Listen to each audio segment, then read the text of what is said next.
কি চলছিল state of mind মনে হচ্ছে? তো আমার জানা নেই অতটা। সকালবেলা খবর আসে ওর মা রান্না করছিল, 10টার দিকে হবে বোধহয়। আমরাও বাড়িতে ছিলাম। হঠাৎ ও খবর পেয়ে চিৎকার চেঁচামেচি করে, সঙ্গে সঙ্গে বেরিয়ে যায় গাড়ি। আমাদের একজন ছেলে ছিল, তাকে সঙ্গে পাঠাই আমি, ওর সঙ্গে যাই টুকু।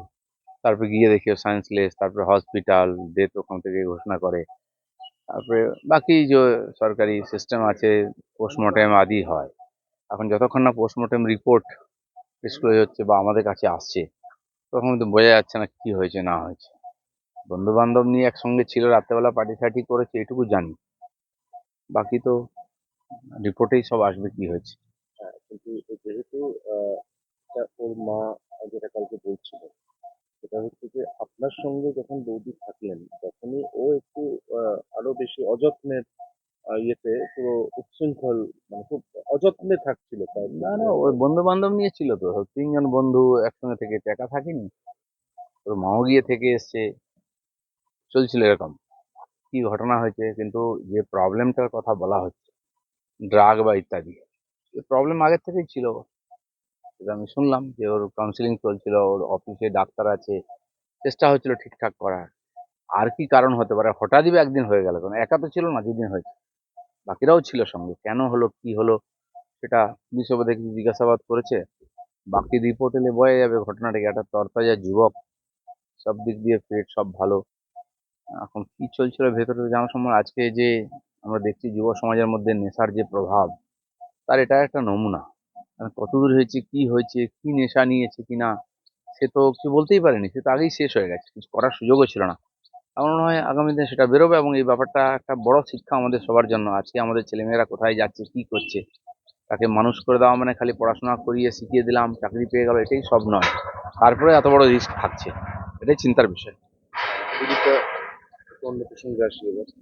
এতদিন পর্যন্ত পাকিস্তান আমাদের মাথা ব্যথার কারণ ছিল। আওয়ামী লীগ বাংলাদেশে নিষিদ্ধ হওয়ার পরে বাংলাদেশে একটা অস্থির অবস্থা তৈরি হওয়ার সম্ভাবনা তৈরি হচ্ছে। প্লাস নেপালকে হিন্দু রাষ্ট্র ঘোষণার দাবিতে নেপালের রাজার নেতৃত্বে একটা গণ অভ্যুত্থান বা বিদ্রোহের মতো গন্ধ আমরা পাচ্ছি।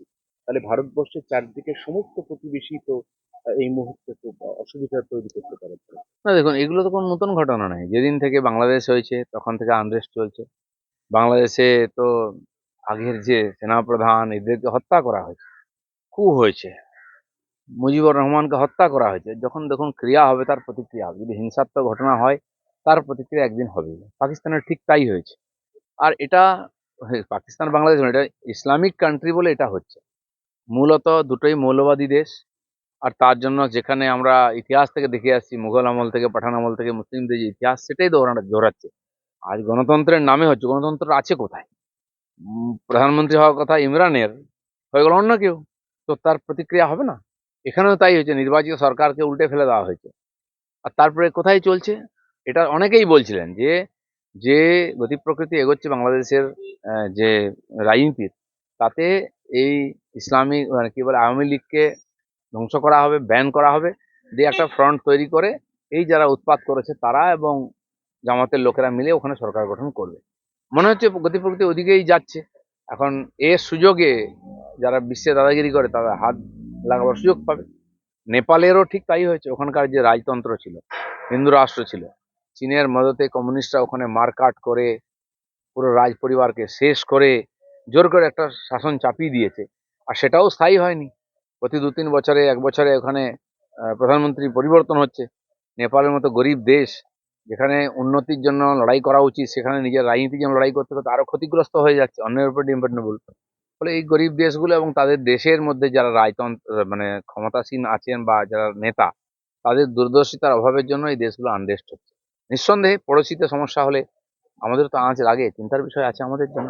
নিঃসন্দেহে, কিন্তু গোটা বিশ্বে প্রত্যেকটি ধর্মের জন্য একাধিক দেশ রয়েছে। মুসলিম কান্ট্রিজ রয়েছে, খ্রিস্টান কান্ট্রিজ রয়েছে, বুদ্ধিস্ট দেশ রয়েছে। হিন্দুদের একমাত্র দেশ ছিল নেপাল, যেখানে যেটা হিন্দু রাষ্ট্র বলে বিশ্বের মানচিত্রে পরিচিত। সেখানে যদি এইভাবে আনরেস্ট তৈরি হয়, তাহলে সেখানে আপনাদের যে লাইন, সনাতনী হিন্দুত্বের যে লাইন, সেটা কি কোনোভাবে ধাক্কা খাবে আন্তর্জাতিক? দেখুন, ওটা একটা স্বতন্ত্র দেশ, ওখানকার মানুষ ঠিক করবে না। এই লক্ষ লক্ষ মানুষ নেমেছে রাজতন্ত্র বা হিন্দু রাষ্ট্র ফিরিয়ে আনার জন্য। তার মানে যেটা করা হচ্ছিল সেটা মানুষ খুশি নয়।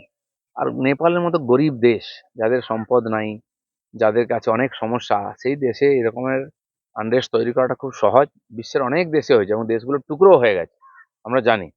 আর বিশ্ব রাজনীতি এরকম চলতেই থাকে। আর ভারত যে গতিতে উন্নতি করছে তাকে ডিস্টার্ব করার সোজাসুজি কারো সাহস নাই। চেষ্টা করেছে পাকিস্তান, তাকে যেভাবে জবাব দিয়েছি আমরা, আধুনিক ভারত কি আছে তার টের পেয়েছে, নমুনা দেখেছে, আর করার হয়তো সাহস পাবে না। যদি করে তার যোগ্য শিক্ষা পাবে। তো সেই জন্য ঝিকে মেরে বউকে শেখানোর মতো আমাদের আশেপাশের যে দেশগুলো আছে সেখানে অশান্তি তৈরি করে ভারতকে অশান্ত করার একটা চক্রান্ত চলছে। তো আমার মনে হয় আমাদের দেশের যে বর্তমান বিদেশ নীতি বা মোদীজির নেতৃত্ব সফলভাবে আমরা সারা দুনিয়াতে এটাকে প্রয়োগ করেছি। তো সাময়িক এই ধরনের সমস্যা হলেও একসময় বাংলাদেশে হয়েছিল পাকিস্তানে, তো ভারত তখন হস্তক্ষেপ করেছিল, ইন্দিরা গান্ধী করেছেন। কারণ আমাদের ঘাড়ে চলে এসেছিল ব্যাপারটা, লক্ষ লক্ষ লোক এখানে চলে আসছে। তো ভারতের শক্তি আছে, যদি আমরা প্রভাবিত হই তাকে সমাধান করার শক্তি আমাদের আছে।